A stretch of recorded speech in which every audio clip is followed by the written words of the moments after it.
Bismillahirrahmanirrahim. İbadallah, usikum və nəfsi bi təqvallah. Əziz müminlər, bir daha özümü və sizləri ilahi təqvaya riayət eləməyə dəvət edirəm. Allah mütəal bizləri təqvalı yaşamaqdan müvəffəq eləsin inşallah. Tez-tez mənəvi dəyərlərimizə müraciət eləmək məcburiyyətində qalırıq. Bizim dəyərlərimiz var, o dəyərlər qorunmalıdır. Və xüsusən o dəyərlər ki, Allah onların qorunması bizə vacib edir. O dəyərlərdən də biri, hər bir bəşər evladı üçün müqəddəs olan valideynlərdir. Bəşər evladı üçün yer üzərində ən müqəddəs varlıq onun valideynləridir. İnsan valideynlərinə ehtiramla yanaşmalıdır. Quran-ı Kərimdə Allah Müteal İsra surəsinin 23-cü ayəsində valideynlərin itaəti bizlərə vacib buyurur. Əuzu billahi mineşşeytanirracim. Və qaza rabbike əllə ta'budu illə iyyah və bil valideynə ihsana. Sənin Rəbbin əmr elədi. Allahdan başqasına ibadət eləmə. Allahdan başqasına ibadət etmək olmaz. Və bil valideyni ihsana. Lakin valideynlərinlə yaxşı rəftar elə. Əvvəl burada bir haşiyə çıxmaq istəyirəm. Bəzi hallarda Quran-ı Kərimdə Allah hər dəfə buna bənzər ayələr gətirir. Allahdan başqasına ibadət etməyin, amma Peyğəmbərinə itaat edin, əmr sahiblərinə itaat edin, valideynlərinizə itaat edin və s. və ilaxır.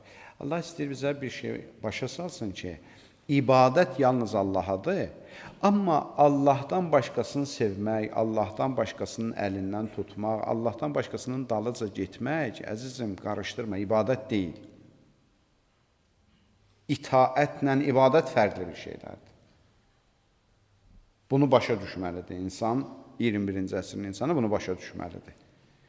Müsəlmanlara durub, hər addımında bidət, şirk damğası vurmağa ehtiyac yoxdur. İbadət başqa şeydir. İbadət onu məbud bilməkdir. Onu müstəqil, yenilməz qüdrət sahibi bilməkdir. Birdən bir nəfər adam Peyğəmbərə təvəssül eləyir, birdən imama təvəssül eləyir, birdən bir alimə, şəhidə təvəssül eləyir. O əgər düşünsə ki, o müstəqil güc sahibidir, özü bir şey verə bilir, elə bunu kimidir, bir nəfər həkimə getsə, belə düşünsə ki, həkim ona birbaşa şəfa verə bilir. Elə o da eyni şirk edir, eyni müşrikdir. Həkimə getdi, həkimdən resept yazdırdı, dərman aldı və düşündü ki, həkim buna şəfa verəcək, birbaşa həkim bu qüdrəti var, o da müşrikdir, heç fərq edəmir. Bir nəfər də Peyğəmbərdən, imamdan bu cür bir tələb olsa, o da müşrikdir, bəli, bunu biz deyirik. Lakin bir nəfər Peyğəmbərə təvəssül eləyir, imama təvəssül eləyir və bilir ki, bunlar vasitəçi də Allahla bizim aramızda. Buna anlamaq bu qədər çətindir. Bəli, Allah buyurur ki, yalnız və yalnız mənə ibadət edin və bil valideynə ihsana, valideynlərinizə yaxşılıq edin. Ustadlardan biri təfsirdən bir izah gətirdi bu ayəyə, çox gözəl də bir izah idi. Deyir ki, Allah deyir və bil valideyni ihsana. Allah demir və lil valideyni ihsana. Valideynləriniz üçün yaxşılıq eləyin demir Allah. Bəzi hallarda biz valideyn üçün yaxşılıq eləyə bilərik. Məsələn, valideynlərim üçün bir dayə tutmuşam, pul ayırmışam, yeməklərini göndərirəm, düşünürəm ki, işim tamamdır. Bu lil valideyndir, valideynlər üçün yaxşılıq etməkdir. Allah mütealdır ki, və bil valideyn. Valideynlər üçün yaxşılıqda sən özün iştirakçı olmalısan. Özün xidmət eləməlisən. İndi istisna hallar ola bilər, bir nəfərin vaxtı, imkanı, gücü, işi buna imkan vermirsə, lakin o da bir fürsət tapmalıdır. Bir yarım saatda olsa, özü də bir xidmət eləməlidir. Özü valideyninə bir yemək yedizdirməlidir. Elə alıb göndərməklə iş olmur. Özü onların xidmətində dayanmalıdır. Özü onları hamama salıb yundurmalıdır. Allahın bizdən istədiyi və bil valideyni ihsana budur. Bu cür deyir, mən istəyirəm sizi görüm. İmmə yəbluğənnə indəkəl kibərə əhaduhuma əv kilahuma fəla təqul ləhuma uffin. Allah deyir ki, onların biri yanvızda qocalsa və yaxud hər ikisi yanvızda qocalsa, onlara belə deməyin ki, danışmışıq bunun barəsində. Ən yüngül sözdür belə. Allah deyir, buna da sənin ixtiyarın yoxdur. Buna da icazın yoxdur. Və la tənhahuma və qul lahuma qavlən kərima. Həmişə onları xoş sözlərlə çağırın, xoş ifadələrlə çağırın onlara. Valideynin haqqıdır boynumuzda, bir neçə haqları var. Onlardan biri budur ki, hədislərdə buyurur əziz Peyğəmbərimiz, onları xoş adlarla çağırın. Haqqın yoxdur, onu adı ilə çağırasın. Ata-ananı adı ilə çağırmalı, sənin haqqın yoxdur. Heç birimizin haqqı yoxdur. Ata-ana deyə onlara müraciət eləməliyik. Onlardan önə keçməməliyik. İxtiyarın yoxdur. Allah Peyğəmbəri buyurur ki, yol gedirsən, atadan, anadan bir addım qabaqda gedirsən. Buna ixtiyarın yoxdur. Qapıdan keçəcəksən, dur, icazə ver, keçsin, sonra keçsin. Süfrədə ondan öncə əl uzatmağa ixtiyarın yoxdur. Bir işlər görməyəsən ki, valideynlərin söyülsün. Əziz Peyğəmbərimizin hədisidir, vaxtımız ki, məhdudda ərəbcələrini oxumuram. İxtiyarın yoxdur sənin. Bir iş görəsən ki, sənə görə valideynin töhmət alsın. Bu cür yaşamalısan, deyir. Valideyni bu qədər əziz tutmalısan. Əziz Peyğəmbərimiz buyurur, nəzərul vələdi ilə validəy, hubbən ləhumə ibadə. Evladın ata-anasının üzünə sadəcə məhəbbətlə baxmağa ibadətdir. Məhəbbətlə baxmağa. Hədislərdə var, deyir, hər kim valideynin üstünə sərt baxsa, qəzəbli baxsa, cəhənnəm ateşini özü üçün hazır edir. Haqqımız çatmır, valideynə çəp-çəp baxaq bizim dinlənçisik. Gözümüzü, qaşımızı ona qaldıraq. Buna haqqımız çatmır. Əziz Peyğəmbərimiz buyurur, əti'il valideyn vələv kənə kafirən. Valideynə itaat eləyəcəksən, hətta kafir olsa belə.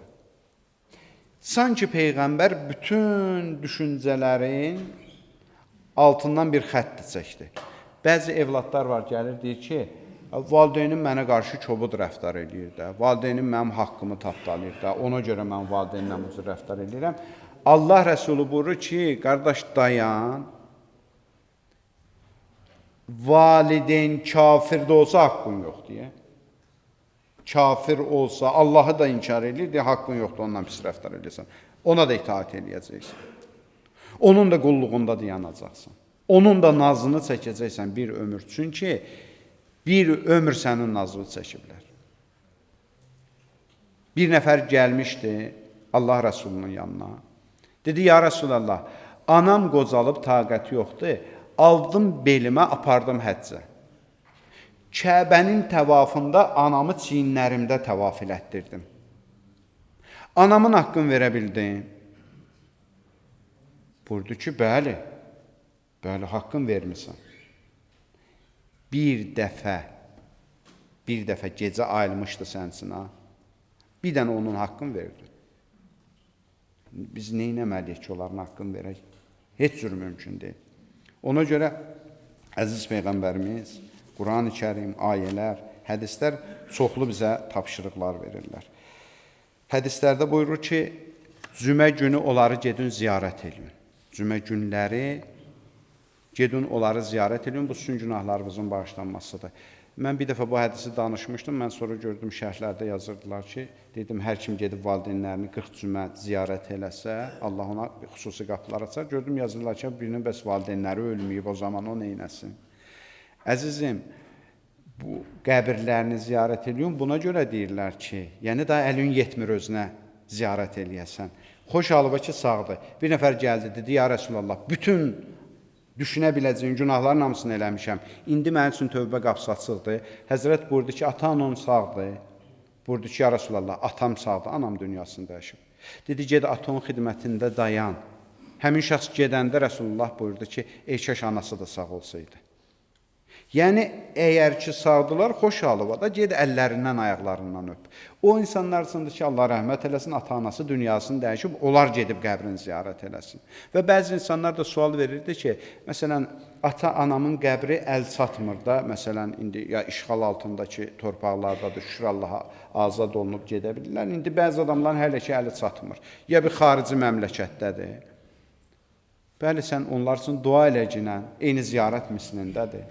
Sədəqə ver onların əvəzindən, salavat zikirlə, namaz qıl hədiyyə ilə və sair əməllərlə biz valideynlərimizi həmişə əziz tutmalıyıq. Onların xatirəsini də əziz tutmalıyıq. Allahın verə izzətinə, cəlalına, əzəmətinə. Allah mütəal bizləri valideyn qədri bilən möminlərdən qərar versin inşallah.